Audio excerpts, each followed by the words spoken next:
नमस्कार। आज हम एक ऐसे महानायक की कहानी जानेंगे जिन्होंने भारत के स्वतंत्रता संग्राम को न सिर्फ दिशा दी बल्कि उसे एक नई सोच और ऊर्जा भी दी। महात्मा गांधी ने अपने विचारों और कार्यों से भारतीय स्वतंत्रता आंदोलन को एक नई दिशा दी, जिसमें हर वर्ग, हर समुदाय को जोड़ने की कोशिश की गई। जनवरी 1915 में गांधी जी दक्षिण अफ्रीका से भारत लौटे।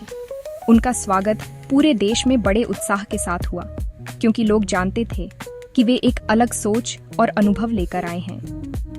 दक्षिण अफ्रीका में उन्होंने सत्याग्रह का प्रयोग किया था, सत्य के लिए अहिंसक आग्रह। यह विचार उन्होंने भारत में भी लाने का निश्चय किया। भारत लौटकर गांधी जी ने देखा कि ब्रिटिश शासन ने करोड़ों भारतीयों को गरीबी, भूखमरी और अपमान में धकेल रखा है।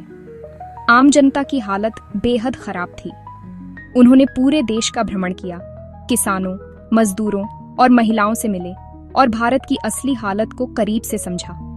उन्होंने महसूस किया कि बदलाव की शुरुआत जड़ों से ही होनी चाहिए। गांधी जी का मानना था कि असली शक्ति अहिंसा में है। उन्होंने लोगों को सिखाया कि बिना हिंसा के भी बड़ा परिवर्तन लाया जा सकता है। उन्होंने स्वदेशी और सर्वोदय जैसे विचार दिए, यानी आत्मनिर्भरता और सबका विकास। उनका मानना था कि हर भारतीय को अपने देश के लिए काम करना चाहिए। चरखा उनके लिए आत्मनिर्भरता का प्रतीक था, जिससे गांव-गांव में रोजगार और आत्मसम्मान बढ़े। चंपारण, खेड़ा और अहमदाबाद में उनके शुरुआती आंदोलनों ने साबित कर दिया कि सत्याग्रह भारत में भी उतना ही प्रभावशाली है जितना उन्होंने दक्षिण अफ्रीका में अनुभव किया था। गांधी जी के विचार आज भी हमें प्रेरित करते हैं। 1920 के दशक के अंत तक कांग्रेस और युवा नेता ब्रिटिश शासन से पूरी तरह असंतुष्ट हो चुके थे। देश में आजादी की चाह और भी तेज हो गई थी और जनता के बीच असंतोष की लहर फैलने लगी थी। हर वर्ग के लोग अब बदलाव की उम्मीद करने लगे थे। दिसंबर 1929 के लाहौर अधिवेशन में पूर्ण स्वराज को कांग्रेस का लक्ष्य घोषित किया गया। यह एक ऐतिहासिक क्षण था जब पहली बार खुलेआम ब्रिटिश शासन से पूरी स्वतंत्रता की मांग की गई।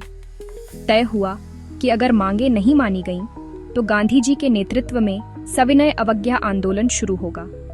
इस आंदोलन की योजना बड़े सोच विचार के बाद बनाई गई थी, ताकि पूरे देश को एकजुट किया जा सके। इस आंदोलन का मकसद था ब्रिटिश कानूनों को अहिंसक तरीके से तोड़ना और सामाजिक बुराइयों को भी चुनौती देना। यह सिर्फ राजनीतिक नहीं, बल्कि सामाजिक बदलाव की भी शुरुआत थी। गांधी जी ने सरकार के सामने 11 मांगें रखीं, जिनमें नमक टैक्स हटाना और राजनीतिक कैदियों की रिहाई शामिल थी। इन मांगों में आम जनता की परेशानियों को भी जगह दी गई थी, जिससे आंदोलन को व्यापक समर्थन मिला। जब सरकार ने इनकार किया, तो गांधी जी ने नमक कानून तोड़ने का ऐलान किया। यह फैसला पूरे देश में हलचल मचाने वाला था, क्योंकि अब सीधा टकराव सामने था। नमक हर भारतीय की जरूरत थी, इसीलिए इसे आंदोलन का प्रतीक बनाया गया। नमक कानून तोड़ना आम लोगों के जीवन से जुड़ा था और इसने स्वतंत्रता संग्राम को नई ऊर्जा दी। 12 मार्च 1930 को गांधी जी ने 78 अनुयायियों के साथ साबरमती आश्रम से दांडी के लिए ऐतिहासिक यात्रा शुरू की। यह यात्रा सिर्फ एक विरोध नहीं, बल्कि आजादी की ओर एक निर्णायक कदम थी, जिसने पूरे देश को एकजुट कर दिया। 240 मील की इस यात्रा में हजारों लोग जुटते गए और हर गांव में उनका स्वागत हुआ। लोग अपने घरों से निकलकर गांधी जी के साथ चलने लगे, जिससे आंदोलन की शक्ति और बढ़ गई। गांधी जी रास्ते में लोगों को सत्याग्रह और स्वराज का संदेश देते रहे। उन्होंने अहिंसा और एकता का महत्व समझाया, जिससे लोगों में नया जोश भर गया। 6 अप्रैल को दांडी पहुंचकर उन्होंने समुद्र से नमक उठाया और ब्रिटिश कानून तोड़ा। यह घटना भारतीय स्वतंत्रता संग्राम का प्रतीक बन गई। यह प्रतीकात्मक कदम पूरे देश में आंदोलन की चिंगारी बन गया। हर कोने में लोग नमक कानून के खिलाफ उठ खड़े हुए। लोगों ने जगह जगह नमक बनाया। महिलाओं और बच्चों ने भी इसमें बढ़ चढ़कर भाग लिया। किसानों ने कर देने से मना किया, जिससे ब्रिटिश सरकार की आर्थिक नींव हिलने लगी। वकीलों और छात्रों ने बहिष्कार किया। शिक्षण संस्थानों और अदालतों में भी आंदोलन की लहर फैल गई। आदिवासियों ने जंगल कानून तोड़े। और अपने अधिकारों के लिए आवाज उठाई। विदेशी वस्तुओं का बहिष्कार हुआ, स्वदेशी वस्तुओं के उपयोग को बढ़ावा मिला। सीमांत गांधी खान अब्दुल गफ्फार खान के नेतृत्व में खुदाई खिदमतगार ने भी आंदोलन को ताकत दी और देश भर में आजादी की लहर और तेज हो गई। इस आंदोलन में महिलाओं और युवाओं की भागीदारी ऐतिहासिक रही। गांधी जी के आह्वान पर हजारों महिलाएं घरों से बाहर आईं, जुलूसों का नेतृत्व किया और विदेशी वस्तुओं की दुकानों पर धरना दिया। कमला देवी चट्टोपाध्याय, सरोजिनी नायडू जैसी नेत्रियों ने आंदोलन को दिशा दी।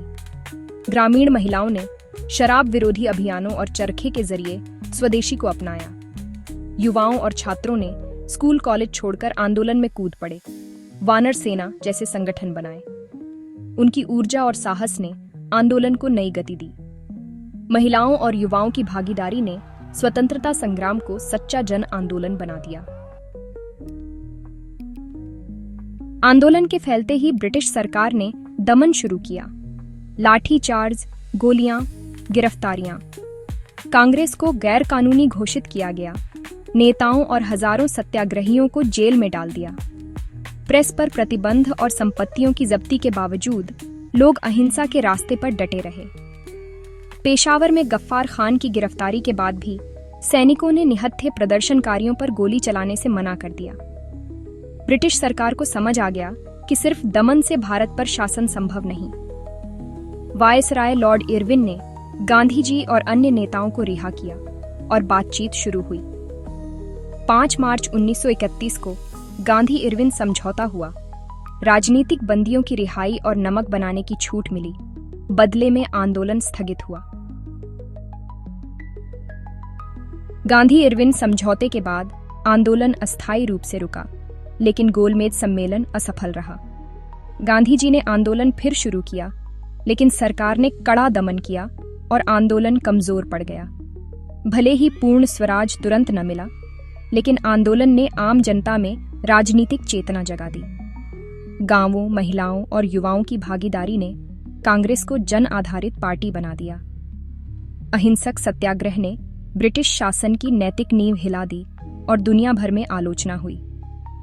भारतीयों में आत्मविश्वास और साहस बढ़ा, अंग्रेजों का डर टूट गया। इस आंदोलन ने भविष्य के आंदोलनों, खासकर भारत छोड़ो आंदोलन की नींव रखी। गांधी जी सिर्फ नेता नहीं, बल्कि समाज सुधारक और रणनीतिकार भी थे। उन्होंने कांग्रेस को जन संगठन बनाया और सत्याग्रह, अहिंसा जैसे हथियार दिए। उनका सादा जीवन, चरखा और आम जनता से जुड़ाव उनकी सबसे बड़ी ताकत थी। उन्होंने स्वतंत्रता को स्वराज और रामराज्य जैसे सरल शब्दों में समझाया। आंदोलन के बाद कांग्रेस में नए विचार आए, लेकिन गांधी जी केंद्र में बने रहे। आज भी उनका अहिंसा, सर्वोदय और स्वदेशी का विचार उतना ही प्रासंगिक है। गांधी जी का जीवन हमें सिखाता है कि सत्य और अहिंसा की शक्ति सबसे बड़ी है।